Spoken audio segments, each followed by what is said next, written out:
Welcome back to the channel, everybody. I am Mick Alphaneme. Let's begin right here on the cryptobasic.com.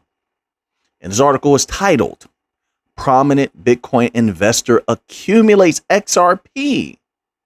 Says moon is in sight. Even Bitcoin people, some, not all, even Bitcoin people know that XRP has rocket fuel, great potentiality. Let's read this little tidbit here. It says, in a recent tweet, a prominent Bitcoin trader in the crypto community expressed his bullish stance for XRP. The trader with the X handle, Twitter, Elite Crypto, proclaimed that he holds a substantial amount of XRP. Hijo, ven aquí. Come give me a hug. Oh, yes, XRP. Si la neta. Oh, it's the truth. It says Elite Crypto noted that he had kept accumulating XRP while market participants were wary of the digital asset.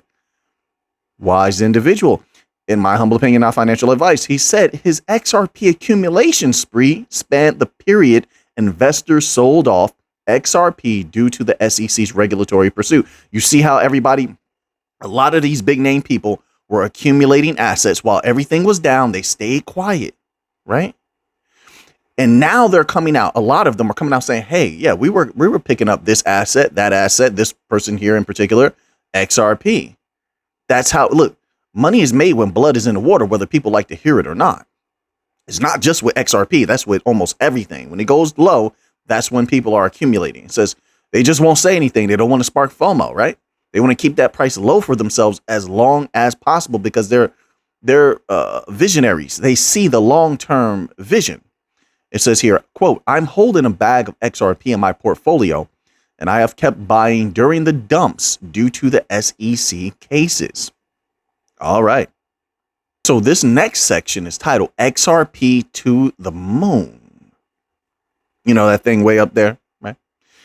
Regardless, the Bitcoin trader praised the Ripple team for their effort in the lawsuit against the U.S. securities regulator.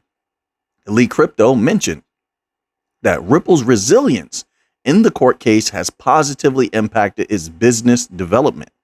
Moreover, the Bitcoin influencer expressed that Ripple has built a formidable brand business that is impacting XRP's market position. He spotlighted XRP's increased trading volume alongside the digital assets' growing appeal to the investing public. Specifically, the market chart accompanying the tweet indicated that $259 million worth of XRP was traded on Binance Exchange in the past day. Meanwhile, CoinMarketCap's 24-hour data shows market participants traded nearly $1 billion in XRP. All right, let's move on to this next article here. Everything's looking good. I hope you all are having a fantastic week. You're doing well, but I think that you are. I know you. I know all of you. You're a bunch of winners out there. Yes, you are. It says here, this is also from the cryptobasic.com. Now, this is a little bit more of an exciting article. It's titled, Expert Anticipates 950% Price Rally to the $5.50 territory. Remember, this is simply an article. All right. All right. It says here, crypto analyst eGrag, once again, eGrag back in the building, has identified the emergence of an inverted hammer formation of XRP's 2-month chart. This pattern proves to be a reliable indicator of a substantial rally with strong historical precedents. The analyst called attention to the pattern in his latest analysis of XRP's price movements.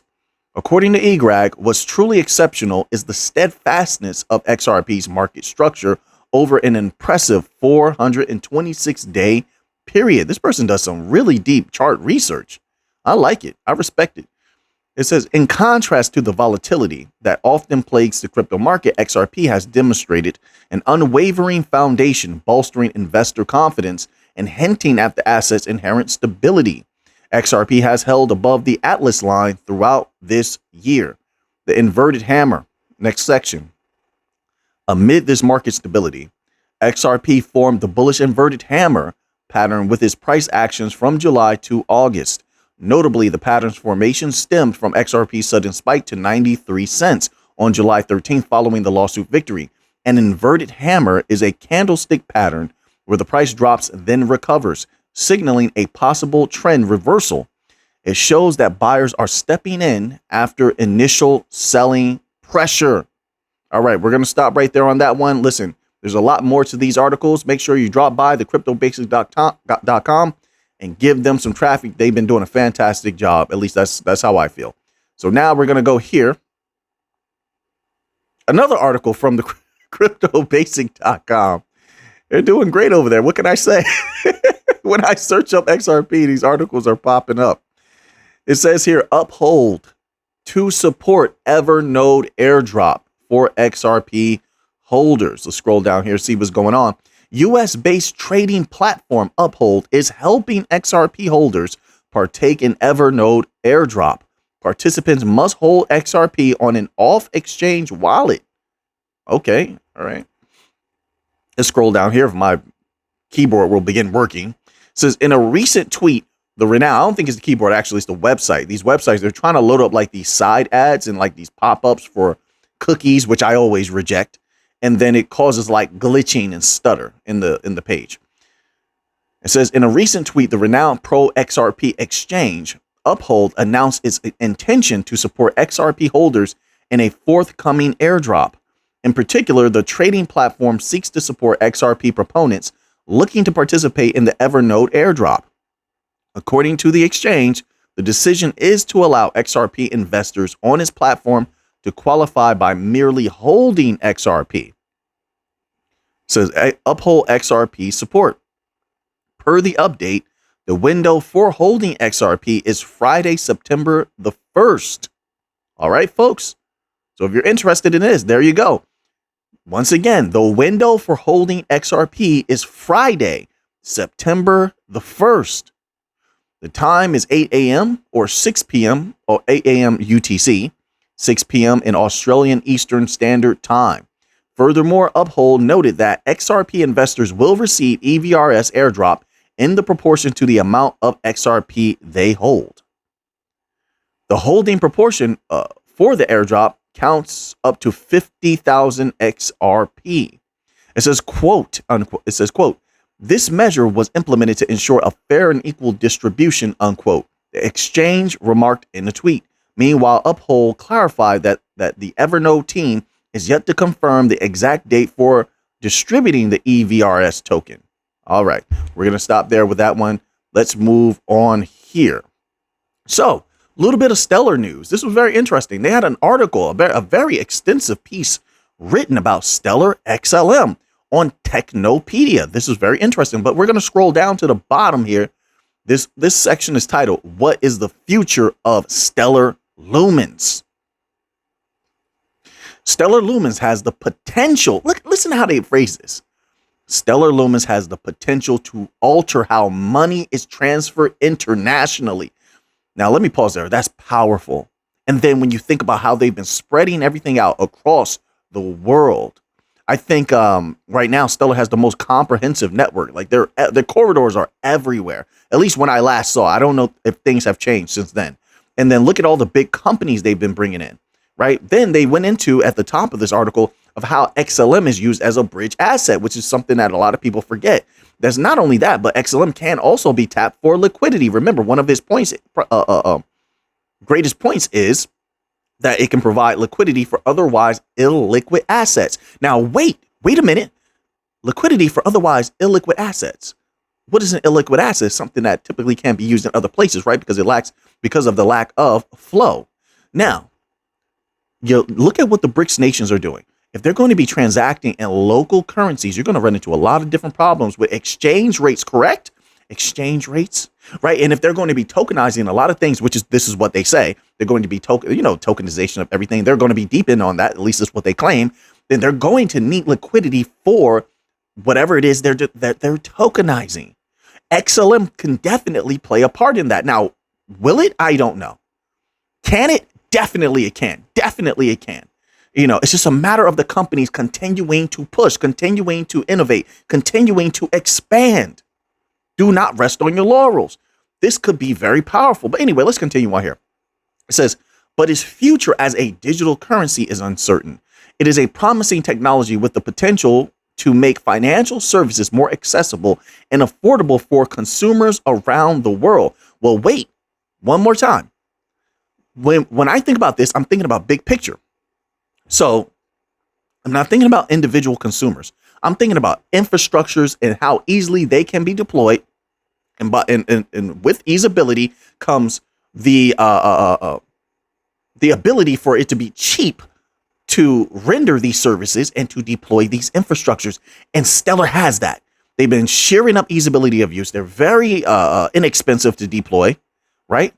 And then with easeability of use, you really don't have to know a whole lot in order to deploy. You have other offerings besides Stellar Foundation offerings that you can use as well. Like BPV said, listen, you can deploy our stuff without even knowing any coding. Stronghold is doing something similar. So you have all of these different offerings. That's going to play a huge part, or it could. We'll see how things go over the next few years, of course. Let's see. Let's continue on here. It says the future performance of this cryptocurrency may be influenced by a number of factors. They're giving you catalysts here. This is here's one. This is huge. As more organizations and financial institutions join the Stellar network, the use of Stellar lumens will increase. Now, that sounds simple, but a lot of times people are not taking into account and tallying up all of these companies that are coming in. And there's been a lot, even with the pressures. There hasn't been regulatory clarity yet across the entirety of the crypto market, and yet Stellar has been going bananas even with all that pressure. You have EveryNet, LightNet, Velo, Interstellar is still there, right? Even though they seem a little inactive. You have Franklin Templeton. You have Wisdom Tree. I mean, it just goes on and on and on. You have CC Bank. Let's not forget the banks and stuff. Ukraine, United Nations. So, I mean, they've been doing very well. Can you imagine when there's regulatory clarity, which I hope we get soon? I'm looking for regulatory clarity across all crypto markets, hopefully sometime in 2024, hopefully with Mica legislation rolling out. All right. So getting more organizations and financial institutions involved is something that everyone on the Stellar network must push for if they want Lumens to be successful, right? That's how I look at it. Whether they do that or not, we're going to have to see. It says, as a result, the price of XLM may rise and turn into a more profitable investment. I agree. So once again, it's all about those partnerships. And I think they've been pretty potent and can lead to bigger partnerships. Now, there's a lot here. It says, additionally, there is a rise in demand for cross-border payments as the global economy grows more intertwined. I will go the opposite direction of this statement. I'll say this. There's a demand for cross-border payments technology because of a multipolar world that's coming about now because of BRICS Nation. And you're going to need something to connect all those systems. XRP can't do it alone. Quant can't do it alone. You need a base layer. XRP for those interbank wholesale payments. Quant to connect everything together, DLT legacy system. XLM retail, right? And everything in between. And you got Algorand smart contracts, Hedera smart contracts, right? You got LCX as the bank coin exchange if they continue to do well. XDC trade finance. They all have their part to play. The setup is looking beautiful. We just have to see how things play out. Once again, not financial advice, not a financial advisor, just my humble opinion. But the way things are setting up doesn't look too bad, in my humble opinion. Look pretty good. All right, so we're going to stop there. This is a huge article. Once again, it's on technopedia.com. And it's just simply titled Stellar Lumens XLM if you want to read the entirety of that article. Let's move on here to this article. This one is on u.today and it's titled Charles Hoskinson addresses Cardano NFTs. All right, let's find out what's going on Cardano. I've been trying to get more educated on it and catch up on things. It says here, in a recent YouTube video, Charles Hoskinson, the founder of Cardano, clarified his stance on his participation in the Cardano ecosystem's NFT projects. Let me just insert this here. A lot of you probably don't know. Cardano was one of our original utility coins on the channel. All right, Cardano, VeChain, Batcoin. We had a few of them. Broadcasting from Colorado, Hoskinson explained that although he prominently displays artwork from the Ape Society in his office, It was a gift, and he has not received any payment or endorsement for it. All right. It says he went on to state that he maintains a general policy of not personally holding any NFTs from projects within the Cardano ecosystem. Quote, I don't get endorsements from them, nor would accept them, unquote, Hoskinson added, noting that while he appreciates the NFT art he's received, his showcasing of any particular project's work should not be interpreted as an endorsement. Says Hoskinson further elaborated that his non-participation in these NFT projects is intended to establish a neutral baseline. That seems fair to me. He emphasized that he never publicly discloses an address to receive some NFTs despite getting numerous offers. Yeah, I understand that completely. You know, listen, companies are going to find you. People are going to find you. They're going to hunt you down. They're going to find your other social media. They're going to find your email. They're going to email you all types of things and offers and deals and such like that. So stuff is going to come to you. It's as simple as that. So I understand that. And so, yeah, they could have just sent him some stuff. All right. So it says here, he also addressed the tribalism and strong community ties within the Cardano NFT ecosystem. Hoskinson called for these groups to collaborate and talk about their needs as NFT companies. The crypto mogul says that he enjoys engaging with various NFT creators and communities. All right. Well, that wasn't. I thought you were going to talk more about something happening with NFTs on Cardano. But all right, that's good to see that the leader is remaining neutral. And Hoskinson definitely seems like a mind that wants to innovate and move forward. He claimed in the article yesterday that he wants Cardano to be the absolute best. I believe him. We'll see if he can pull it off. All right, so now let's move on here to another one of our original utility coins. If you remember way back in the beginning of the channel, Polygon. Polygon has been doing very well. I keep my eye on all the projects before that made some capital before. So it says here, this is from coinedition.com, and it's titled Polygon CDK solves interoperability liquidity issues across chain. All right, let's find out what's going on, Polygon. It says Polygon just announced its Polygon CDK chain development kit with an elaborate Twitter thread on how it fixes, quote, walled garden, unquote, issue in existing app chain ecosystems. On August 29th, Polygon tweeted that many app chain ecosystems struggle with liquidity and interoperability. However, a blog introducing Polygon CDK highlighted that Polygon 2.0 transforms that in its, quote, vision of the value layer of the internet, unquote. Let's scroll down here and continue to read on. It says, the thread explained that any developer can deploy open source Polygon CDK featuring a modular code base to launch their own ZK powered layer 2 chains on Ethereum. The technology enables seamless interoperability, noted the Polygon article. In other words, Polygon just got a shot of steroids. They were doing well before. And let me tell you something. They're another one where I do believe firmly this next bull run, watch out, because everyone knows how potent Polygon is. They have potent partnerships and they actually work. They do what they're supposed to do.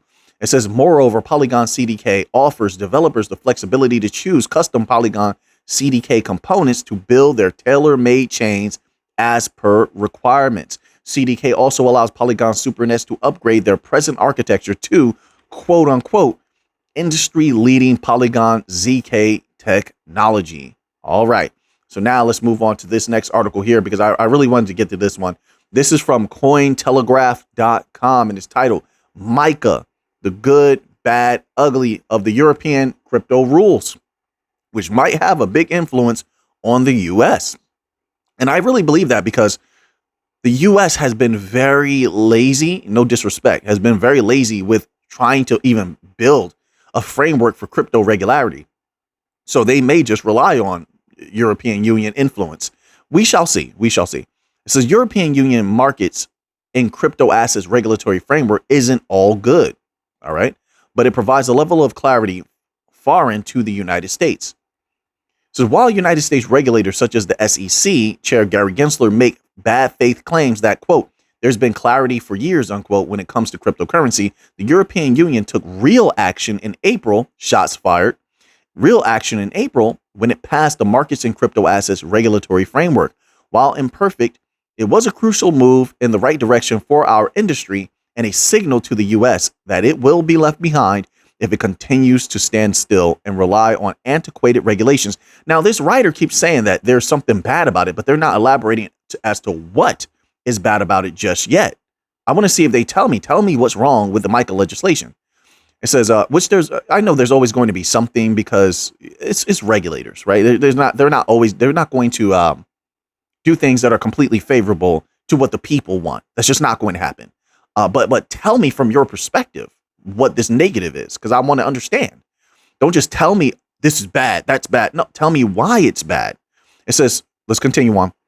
So similar to how Bitcoin took old technological, economic, and financial concepts to build something new, regulators must rework existing regulatory and financial security frameworks to create a successful environment for participants. There are many useful and valid elements in our existing financial and regulatory frameworks. On the other hand, there are many problems with the blockchain industry that traditional regulatory framework does not address sufficiently. This leads to frustration, but what are they? You're still not elaborating on what they are. Let's keep going. And wasted resources as lawyers bicker over potential interpretations of statements instead of abiding by clearly defined legislation. While Web3's practical applications have shown great potential, it remains a remix of this traditional financial system, albeit a remix dedicated to improving efficiency, openness, and fairness for all participants. This is Mica, a necessary but mediocre step forward for regulation. We went through a whole section. They still haven't told me what's bad. You're being too obtuse, too opaque in my humble opinion. I need specificity so I can completely understand for myself. I need nutritious information. This is just too opaque right now. But let's go into this next section because I want to see if they elaborate. This next section is titled Mica, a necessary but mediocre step forward for regulation. It says, despite the complex language around financial and securities regulations, the situation is really more simple than it appears. In short, our regulations attempt to prevent people from doing bad things to other people. Examples could include redacted sending or receiving money to facilitate acts of redacted, or redacted making redacted claims to investors. I have to cut all that out. YouTube doesn't like that.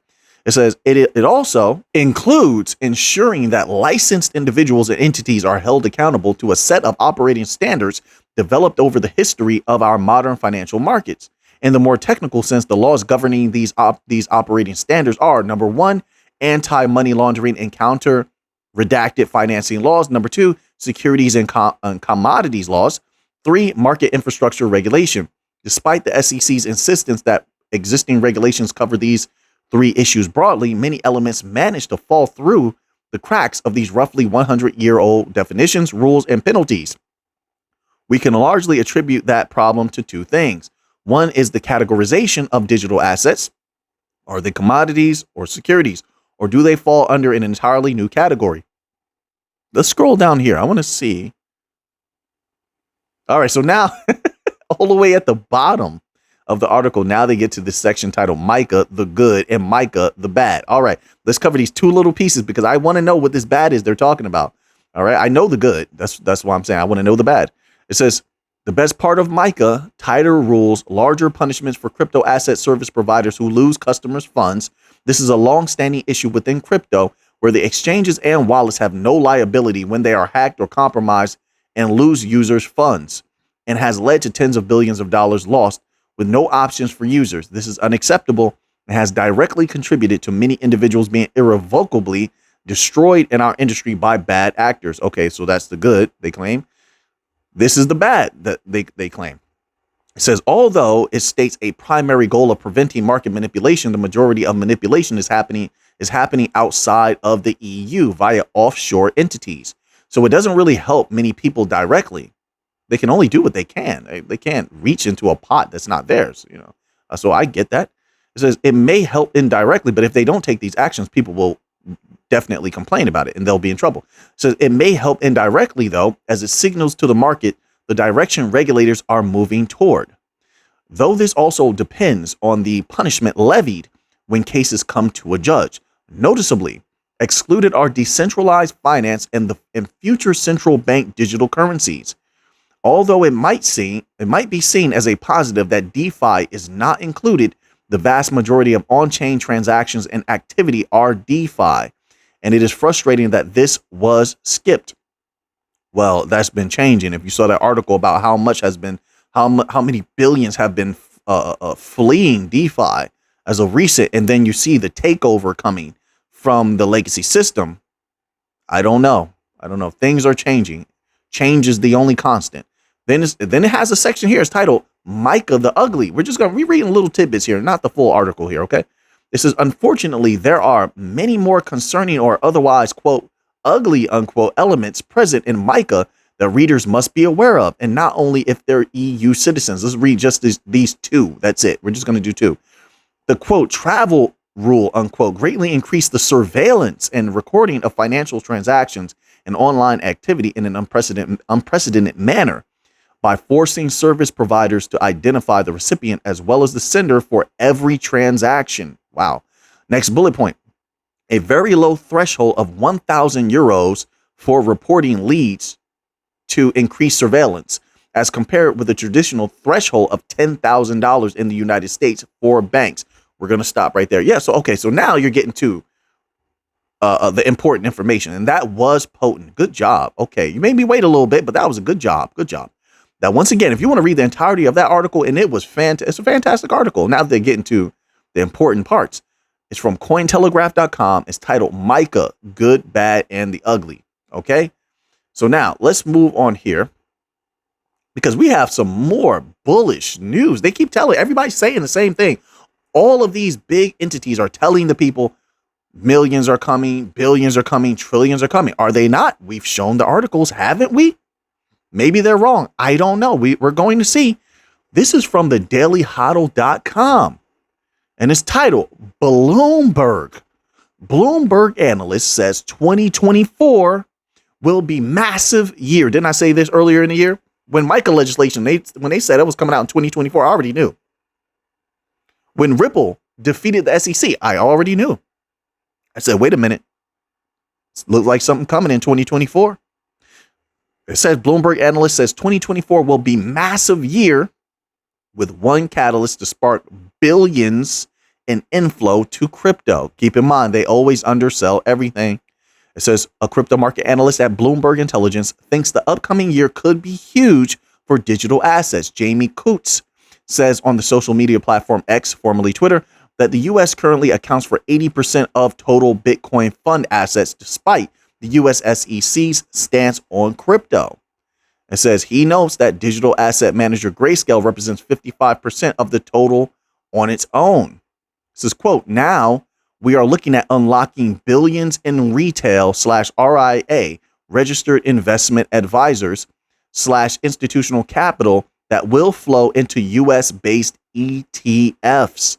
Says earlier this week, a federal judge ruled that the SEC must consider Grayscale's application to convert the Grayscale Bitcoin Trust into an exchange-traded fund.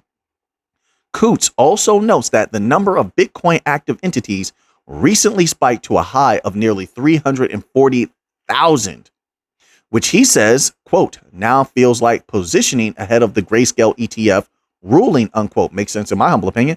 The number of active entities has receded since Grayscale's legal victory and now sits at around 280,000, which Coots notes is the midpoint of the 3-year range. We're going to stop right there on that article once again on the dailyhodl.com. So now let's end off here with a little bit of silver and gold news. A little bit of silver and gold news. You know, I love silver and gold. I love platinum too. The article's from kitco.com and it's titled Silver Poised to Outperform Gold in 2024. Oh, silver so suppressed, so suppressed. So silver is, quote unquote, cheap gold. But the gray metal's recent resilience and projected supply deficits, let me say that again. We've been talking about this for almost a year and a half now. Projected supply deficits. What's it going to do to that price? Just my humble opinion. Means its upside could be far greater than gold's. And that all depends. Don't let more of those banks go down, and it looks like they might. They've been having a hard time. Those banks go down, gold will skyrocket, baby, past the moon. So just keep that in mind when you're saying this. I love both. I'm winning whichever one goes up. If they both go up, I win. So let me make that clear. But I'm just saying, don't count gold down that silver's just going to blow past gold like that. I mean, as far as which one you're going to make the most gains from. Let's continue on here. It says, it means the upside could be far greater than gold's, according to Charlie Morris, chief investment officer at Asset Management. Quote, most precious metals analysts would broadly expect gold and silver to end up in roughly the same place over the long term. But silver would get there with more sleepless nights, unquote, Morris writes. Quote, so why bother? The answer is that when silver is undervalued, as it currently is, there is the opportunity for a catch-up rally. Not only that, but under the right conditions, it will overshoot, unquote. And I like to hear that.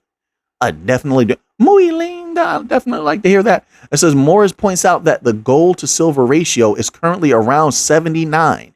So 1 ounce of gold is worth 79 ounces of silver. Quote, just to be difficult, I will invert the chart to become the silver to gold ratio SGR. 1 ounce of silver is worth 0.013 ounces of gold, which is reciprocal. The SGR is useful because when the SGR line is going up, silver is outperforming gold. That makes it easier to interpret the chart. Interesting. He said that since the late 90s, gold has played, quote, an increasingly important role in the informal monetary system, unquote, after leading the formal monetary system for centuries prior. Quote, you could argue that if gold's role has been reestablished, there ought to be a more elevated subsidiary role for silver. And that's what makes what the market might be telling us, unquote, Morris says. Quote, in recent weeks, we have seen silver outperform the gold miners, a trend that has been going on for 20 years. Not only that, but as you will see, the silver market is in deficit and the price remains firm despite selling pressure from investors, unquote. He notes that even with silver's recent strength, quote, it isn't a bubble by any means, unquote, because investors have been selling silver for the last 2 years and their holdings are not much higher than in 2011 when the price last hit $50 an ounce. And with that, we're going to end off. So now that you have that information, what are you going to do with it? I know what I'm going to do with it. So until next time, appreciate all of you folks. Thank you. Thank you for being here. Thank you for leaving a comment. Thank you for clicking the like button. Thank you for being here with old Alphanine. I greatly appreciate it. So until next time, let's get to the money.